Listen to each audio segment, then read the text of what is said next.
Simula mga boss sa cross. May bago tayong cross. Ayan, kung mapapansin nyo mga boss, no? Ay medyo matulis pa yung kanyang mga dulo, no? Kukumpare natin siya dito sa ating lumang cross. Napakalayo na ng diferensya nila mga boss. Magbuhat nila. Ito. Diba? Ayan. Pag nag-overall tayo, magpapalit tayo ng cross. Para isahan na. Okay mga boss. So, dito tayo mga boss. Dito sa kanyang dito mga boss, so makikita natin dyan. So may parang guhit na bilog dyan. Yan. Dito sa kabila, wala. Dito sa kabila naman, ay meron. Dito wala. So, dito natin ipapasok yung cross. Yung cross natin, dapat itong guide na to ay nakaangat to mga boss ha. Mapapansin nyo dito sa kabila ay wala. Yan. So pag pinasok natin siya dyan, dapat ito na sa taas. Yan mga boss, oh. Papasok natin siya. Tapos pwede na natin siyang iikot. Yan. Yan na po. Kung makikita nyo dyan yung guide niya, ay nakataas na siya, no? Susunod naman natin yung guide stem. So, yan, may guide din yan mga boss. Yan yung tatapat sa cross. Ito yung tatapat sa cross. Okay, papasok na natin siya. Make sure lang na nakapasok siya, no, para hindi siya mag-release. Hindi na siya nagalaw. Magalaw siya ng konti pero hindi siya naikot. Okay. Tapos ito, sunod natin ito mga boss. Ang pag-lock naman ito mga boss ay ang higpit na ito ay left pang kaliwa, no. So kaliwa yung kanya higpit. Left thread siya mga boss.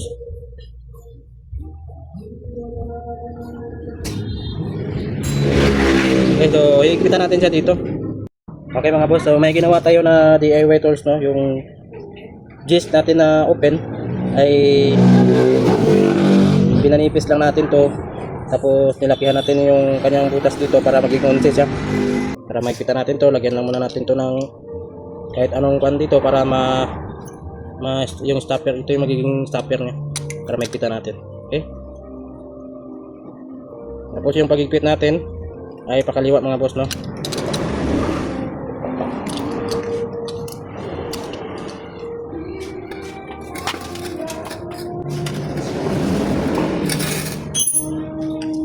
Ayan mga boss, so maigpit na siya mga boss. Tapos susunod natin gagawin ay tutupiin natin yung kanyang washer. Ito yung magiging lock niya para hindi maluluwag yung ating guide stem. Ayan mga boss, tutupiin na natin siya, no. Okay mga boss, no. So natupi na natin siya mga boss. So, ganyan na itsura niya mga boss, no? Natupi na natin siya, no. Next ay papasok na natin yung mga gear. Unahin lang natin dito sa kanyang fourth gear.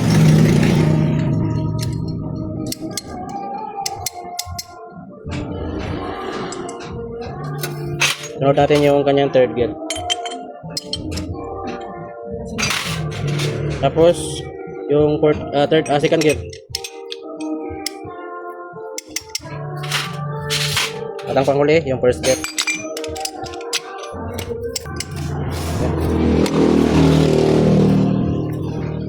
Ayan mga boss, kakapit naman natin yung kanyang washer. So yung washer niya ay may guide yan, papasok na natin dito sa butas. Ayan. At load natin yung kanyang lock na circlip. Ayan mga boss, so kakapit na natin yung kanyang lock na circlip, no? Ayan mga boss ha.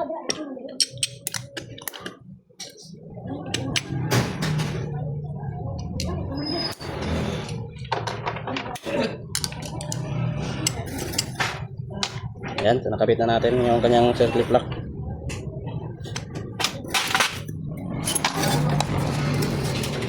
Next ay kakabit na natin yung mga spring at mga bulitas.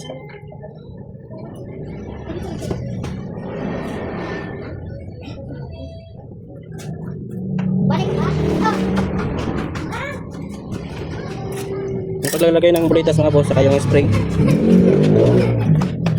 ay magkabilaan po yan. So muna po natin kakabit yung bulitas kabilaan.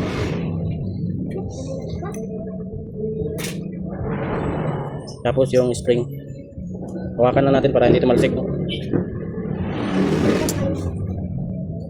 Yan, at pwede natin ikabit ito mga boss. Yung stopper ng spring.